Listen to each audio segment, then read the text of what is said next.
Hello everyone. Today our topic is Poorni क्रम सूचक संख्या।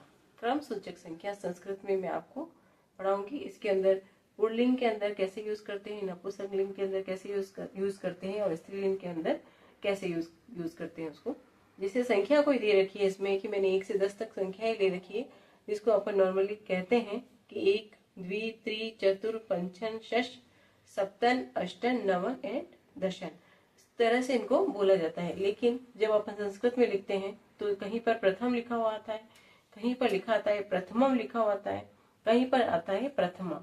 तो ये कंफ्यूजन क्लियर करने के लिए ये एक वीडियो है जिसको आप ध्यान से पढ़ें।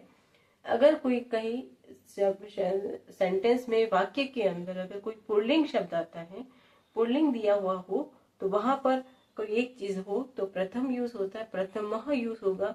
अगर कोई 2 चीज होती तो द्वितीय यूज होगा, कोई 3 चीज होगी तो तृतीय यूज होगा। वैसे ही सारे जो 10 तक जो है वो मैंने बता रखे हैं। जो पुल्लिंग शब्द होंगे उनके लिए ये यूज होंगे। सेकेंड लाइन में नपुंसकलिंग के लिए अगर कोई चीज दे रखी है तो जैसे प्रथमम यूज होगा। अगर कोई एक चीज है, 2 चीज है तो द्वितीयम यूज होगा, 3 चीज है तो तृतीयम यूज होगा। इसी तरह से 10 तक आप इसमें देख सकते हैं।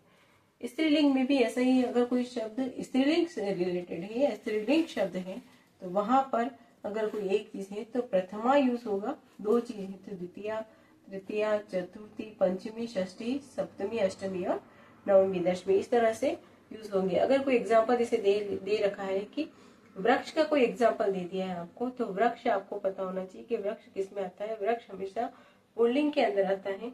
तो अगर एक वृक्ष की बात करते हैं तो प्रथमः आएगा। अगर कहीं पर 4 वृक्षों की बात होती है या 5 वृक्षों की बात होती है तो पंचमः आता है। तो वैसे ही अगर कहीं पर शिशु की बात होती है तो वहां पर भी शिशु जो कि पुल्लिंग में है, अगर 2 है तो द्वितीय आएगा, 3 है तो तृतीय आएगा। इस तरह से इनका उपयोग होता है। अगर कहीं पर लेखनी शब्द का यूज होता है, लेखनी शब्द अगर लिखा जाता है तो वो स्त्रीलिंग के अंदर आता है।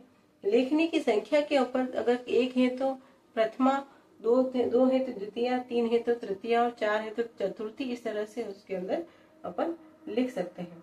अगर कहीं पर पत्रम की बात आती है तो पत्रम जो कि नपुंसकलिंग के अंदर आता है, तो वहां पर आप शब्द यूज करेंगे ये वाले। अगर 2 है तो उसमें द्वितीयम, 3 है तो तृतीयम और 4 है तो चतुर्थम। इस तरह से वहां पर आपको जो भी रिक्त ब्लैंक्स दे रखे होंगे वहां पर आप इसको अच्छे से आप लिख सकते हैं। तो आई होप वीडियो आपको अच्छा लगा होगा। Thank you.